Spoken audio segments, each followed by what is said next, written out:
2025 সালে গঙ্গাসাগর মেলা নিয়ে বিশেষ সরকারি ব্যবস্থাপনা গ্রহণের কথা সোমবার জানালেন দক্ষিণ 24 পরগনা জেলা শাসক সুমিত গুপ্ত।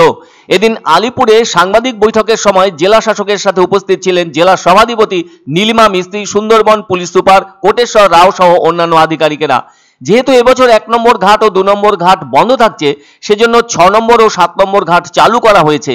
এবারের গঙ্গাসাগর মেলায় উপস্থিত হতে যাত্রী সুবিধার জন্য থাকছে 30টি ভেসেল, 9টি বড় বার্জ, 13,000 পুলিশ কর্মী, সিভিল ডিফেন্সের 15টা টিম, এনডিআরএফ, নেভির একটি টিম, ভারত সেবাশ্রম সংঘের 10,000 স্বেচ্ছাসেবক।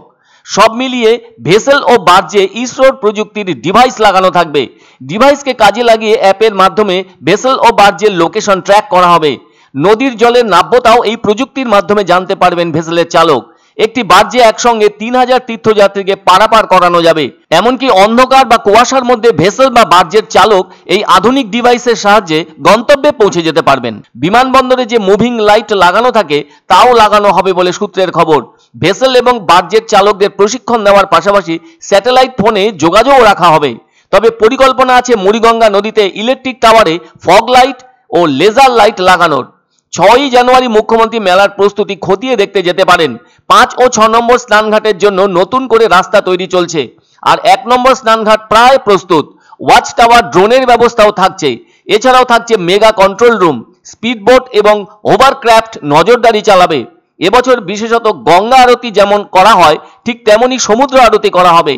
একটা ব্যাপার কিন্তু বাস্তবায়িত হতে চলেছে, সেটা হলো মুড়িগঙ্গার উপর 5 কিলোমিটার লম্বা ব্রিজের জন্য শিলান্যাস, আর এর যাবতীয় খরচ বহন করবে রাজ্য সরকার। ইতিমধ্যেই শিলান্যাসের বিষয়টি সবাইকে জানানো হয়েছে, টেন্ডারও হয়ে গেছে, বরাদ্দ অর্থ পাস হয়ে গিয়েছে।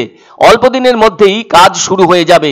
এছাড়াও জেলা পরিষদের সভাধিপতি নীলিমা মিস্ত্রি বলেন, যেহেতু গঙ্গাসাগর মেলাকে আন্তর্জাতিক স্বীকৃতি দেওয়ার জন্য বারবার আহ্বান জানানো হয়েছে এবং মুখ্যমন্ত্রীর উদ্যোগে একাধিকবার প্রচেষ্টাও চালানো হয়েছে, তবুও এই মেলাকে আন্তর্জাতিক স্বীকৃতি দেওয়া হচ্ছে না।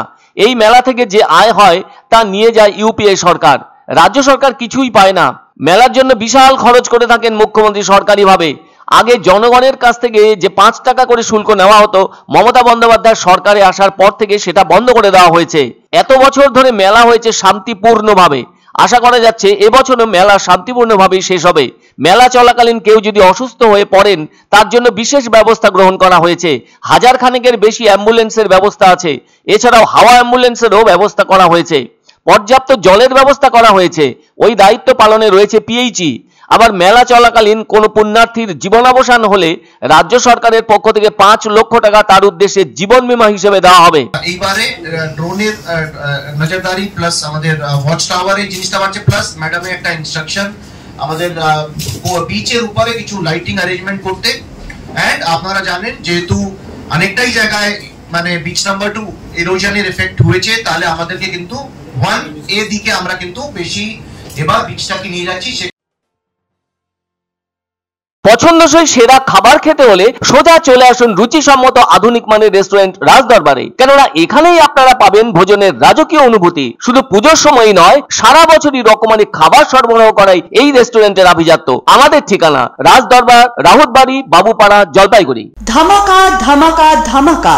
সানরাইজ মার্বেলের নতুন শোরুম শীঘ্রই আসতে চলেছে জলপাইগুড়ি গৌরীয় মঠের পাশে নতুন করলা সেতুর কাছে।